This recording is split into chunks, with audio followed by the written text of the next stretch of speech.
Segundo ponto, querido, entenda isso. Deus está pronto para te perdoar e te proteger. Isso é maravilhoso. Olha o versículo 5 e 7, leia comigo. Versículo 5, olha o que ele fala. Eu reconheci diante de ti o meu pecado e não encobri minhas culpas. Eu disse, confessarei minhas transgressões ao Senhor, e tu perdoastes a culpa do meu pecado. Portanto, que todos os que são fiéis orem a ti, enquanto pode ser encontrado. Quando as muitas águas se levantarem, elas não o atingirão.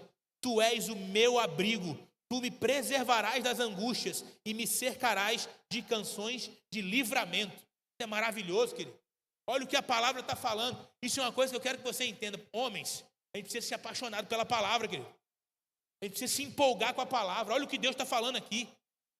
A gente mais fala isso. Eu sou homem, eu sou provedor, eu sou o protetor da minha casa. E quem é que te protege? Quem é que te guarda? Quem é que te livra do dia da angústia? Como eu falei aqui, a minha esposa não me vê chorar. Mas e aí, o dia que eu tiver que chorar? Eu choro aonde? Eu choro para quem? Porque eu sou ser humano, querido. Aqui não corre óleo ungido, não. É sangue na minha veia. Eu preciso ter no Senhor o meu amparo. É nele que está. E entendendo isso, querido, nós podemos, em nome de Jesus, vencer o pecado. Esse texto nos mostra que existe chance para nós, como seres humanos, como homens, nesse mundo tão difícil. Porque o Senhor está ao nosso lado. Terrível coisa é saber que Deus não está nos nossos planos. Uma das coisas que Deus mais fala na Bíblia é, eu estou contigo. E você fala assim, nossa, parece uma frase simples, parece uma frase muito... Tá, Deus está comigo, e aí? Mas isso muda tudo. Porque o fato de Deus não estar nos seus planos deveria te assustar. Ele fala, tenha coragem. Tenha coragem porque eu estou contigo. Ele fala com Josué. E é isso. E ele não diz mais nada. Ele fala, peraí, mas Deus está com ele e isso quer dizer o quê? Quer dizer que o Senhor, dono de todas as coisas, o Criador do universo, Ele está com você. Ele está se importando com os seus planos. A partir daquele momento, não só você, mas Ele está ali imbuído de fazer acontecer aquilo que você está fazendo, está trabalhando. Isso é maravilhoso. Entender que Deus está nos seus planos. Que não só você, mas Ele concorda com o que você está fazendo. Então, se Deus está contigo, querido, isso é maravilhoso. Mas se Ele não está nos seus planos, se Ele não tem a ver com o que você está pensando, se o que você está planejando não tem nada a ver com o que Deus está planejando, querido, começa a repensar o que você está fazendo. E isso acontece com pessoas que não têm a mente transparente. A mente cheia de culpas faz com que a gente se afaste de Deus. Porque o pecado faz distinção entre o homem e Deus. Nós entendemos isso? Isso é um princípio bíblico. Até os dias de hoje. Mesmo com Jesus. Por quê? Porque é algo espiritual. Mesmo que você seja salvo por Jesus, se na tua mente, no seu coração, você não entender isso e não tomar para si como uma verdade, você o tempo todo é levado a crer que o seu pecado está te afastando de Deus. E te afasta. E faz com que você não queira mais. Faz com que você queira se afastar das coisas do Senhor. Faz com que você queira deixar o Senhor de lado e buscar outras coisas mais importantes no seu julgamento. E a partir desse momento, Deus começa a falar assim, olha, querido, até então eu estava contigo, mas você começou a pensar em outras coisas. Você começou a deturpar os princípios, os propósitos. Não tem nada a ver com o que eu sonhei para você. Eu não estou contigo nisso aí, não. E Deus fala assim, olha, eu te amo, mas eu não boto a mão nisso. Porque não tem a ver com a minha vontade. Deus não tem compromisso com a tua vontade. Ele tem compromisso com a vontade dele.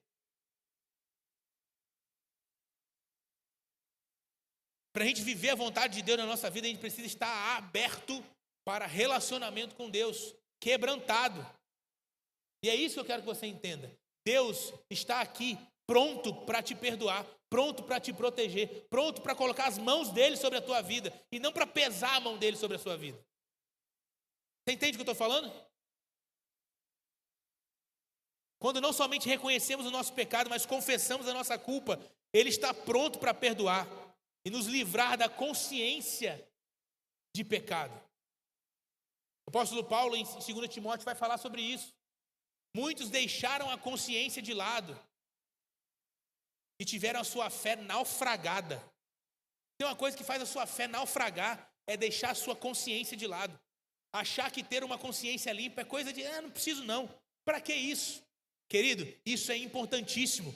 O texto fala, Paulo vai falar isso, alertando o seu discípulo Timóteo. Ei, não deixe de lado a sua consciência. Se a sua consciência está te culpando, começa a buscar perdão em Deus.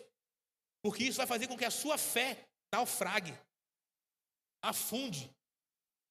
E o que Deus quer para você, em nome de Jesus, é que você confesse a sua culpa.